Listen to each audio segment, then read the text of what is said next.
ایک دانا آدمی کی گاڑی گاؤں کے قریب خراب ہو گئی۔ اس نے سوچا کہ گاؤں سے کسی کی مدد لے لیتا ہوں۔ وہ جیسے ہی گاؤں میں داخل ہوا تو اس نے دیکھا کہ ایک بوڑھا شخص چارپائی پر بیٹھا ہے۔ اس کے قریب مرغیاں دانا چگ رہی ہیں۔ ان مرغیوں میں ایک باز کا بچہ بھی ہے جو مرغیوں کی طرح دانے چگ رہا ہے۔ وہ حیران ہوا اور اپنی گاڑی بھول کر اس بوڑھے شخص سے کہنے لگا کہ یہ کیسے خلاف قدرت ممکن ہوا کہ ایک باز کا بچہ زمین پر مرغیوں کے ساتھ دانا چگ رہا ہے۔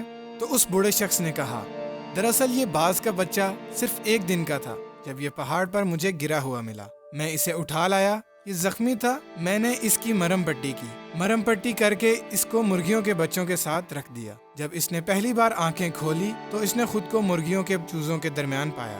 یہ خود کو مرغی کا چوزا سمجھنے لگا اور دوسرے چوزوں کے ساتھ اس نے بھی دانا چگنا سیکھ لیا۔ اس دانا شخص نے گاؤں والے سے درخواست کی کہ یہ باز کا بچہ مجھے دے دیں تحفے کے طور پر یا اس کی قیمت لے لیں، میں اس پر تحقیق کرنا چاہتا ہوں۔ اس گاؤں والے نے باز کا بچہ اس دانا شخص کو تحفے کے طور پر دے دیا۔ یہ اپنی گاڑی ٹھیک کروا کر اپنے گھر آ گیا۔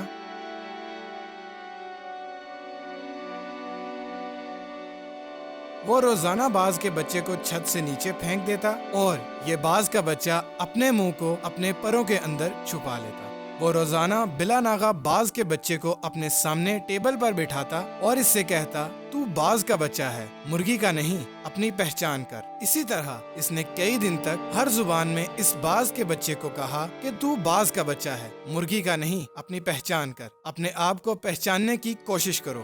آخر کار وہ دانا شخص ایک دن باز کے بچے کو لے کر ایک بلند ترین پہاڑی پر چلا گیا اور اسے کہنے لگا کہ خود کو پہچاننے کی کوشش کرو، تم باز کے بچے ہو۔ اور اس شخص نے یہ کہہ کر باز کے بچے کو پہاڑی کی بلندی سے نیچے پھینک دیا۔ باز کا بچہ ڈر گیا اور اس نے مرغی کی طرح اپنی گردن کو جھکا کر پروں کے اندر سکیڑ کر آنکھیں بند کر لی۔ تھوڑی دیر بعد اس نے آنکھیں کھولی تو اس نے دیکھا کہ زمین تو ابھی بہت دور ہے۔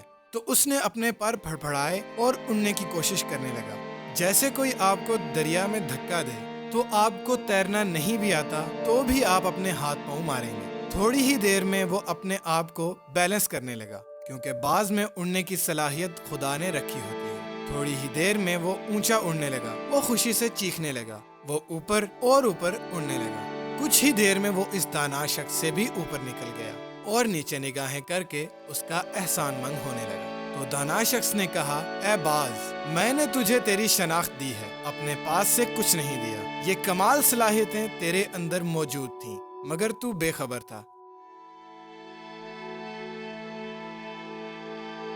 یہی معاملہ ہم لوگوں کے ساتھ ہے۔ ہماری ایک خاص شناخت ہے، ہم ایک خاص امت کے ارکان ہیں، ہم ایک ایٹمی ملک کے شہری ہیں۔ ہمارے اندر اللہ رب العزت نے بے پناہ صلاحیتیں رکھی ہیں، مگر مسئلہ یہ ہے کہ ہمارے ارد گرد بے شمار مرغیاں ہیں، جن میں ہمارے ٹی وی چینل اور اخبارات بھی شامل ہیں، جو مسلسل ہمیں بتاتے ہیں کہ ہم باز کے بچے نہیں، مرغی کے بچے ہیں، جو مسلسل ہمیں بتاتے ہیں کہ تم بہادر اور طاقتور نہیں بلکہ کمزور اور بزدل ہو، تمہاری تو قوم ہی ایسی ہے، تم دہشت گرد ہو، تم لوگ آگے بڑھ نہیں سکتے۔